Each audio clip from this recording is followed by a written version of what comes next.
A lot to watch for today. Of course, the battle over funding the post office is one of the top issues. House Speaker Nancy Pelosi calling lawmakers back to Washington to address U.S. Postal Service cuts ahead of the November election, including removing mailboxes and sorting machines around the country. White House Chief of Staff Mark Meadows signaling yesterday that President Trump would be willing to sign a bill supporting the USPS, as long as stimulus checks and PPP funding are included in that. Joining me now, Louisiana Congressman and House Minority Whip Steve Scalise. Great to have you with us this morning. Good morning.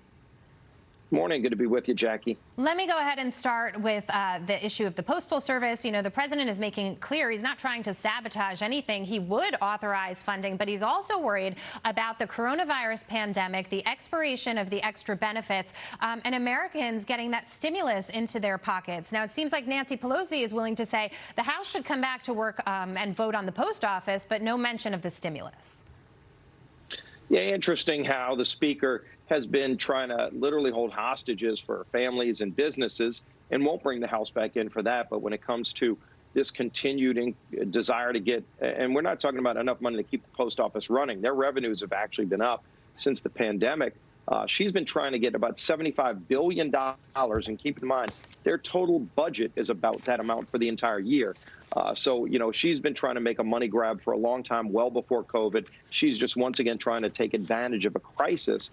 The post office is delivering the mail. If every American voted by mail, it would represent maybe a 2% increase over what they did just in June of this year. So this isn't about whether or not the post office can deliver the mail.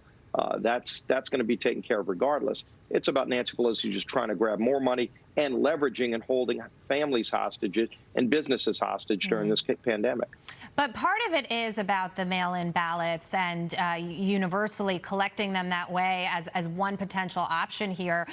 You know, the administration has been very against it. They look to past elections and they bring up instances where we've seen voter fraud as a result of it. You've had so many people say, listen, there should be a mail-in option for those people who need it, as we've always seen. But we are opening up the economy. People are getting back out across the country. Why can't they physically go into a voting booth to vote and to sanitize hands and wear a mask? What's the big deal? This is really a fabricated crisis by the speaker. Look, we had elections in Louisiana this weekend. I went and voted in person on Saturday, and it was a smooth process. There's sanitizer. I had a mask on. There were no issues at all with voting in person. However, if somebody wants to vote by mail, that's always been an option. And every state does it a little bit differently. But what Speaker Pelosi has been trying to do, again, long before the pandemic, is mandate that every single person on voting rolls gets a ballot mailed to them. And as we know, no state has 100% accurate voting rolls. And so if you have millions of ballots just out there, who knows where, and houses where they might have registered people illegally, they would get ballots. Yeah. That's not a safe system. That's not going to protect the integrity of people who are voting legally. So why don't we make sure that the process works properly? Not mailing ballots to everybody on the rolls, even people illegally on rolls, would be ludicrous. Well, we're also watching the Democratic National Convention kicking off tonight in Milwaukee. It's virtual. This is the first time we've ever seen anything like this. Joe Biden set to appear from home in Delaware. President Trump, meantime, is actually heading to Wisconsin in the flesh. He's launching a campaign blitz in battleground states. Both campaigns, of course, are battling for the Gen Z vote. Democrats, once again, looking to Bernie Sanders to rally the young progressives. Sanders is among one of the speakers tonight. You've also got Michelle Obama, and later on in the lineup, later during the week, you've got AOC, although with some limited time there. What kind of message are the Democrats going to try to drive home throughout this convention? And is it going to be very Bernie, AOC, Elizabeth Warren? Yeah, well, regardless of what their message is going to be on TV, what their message has been behind closed doors, that Bernie Sanders has literally taken over the ideas and thought process of the party. He's literally their thought leader, with AOC leading the charge on things like energy policy, where they want to wreck our energy economy.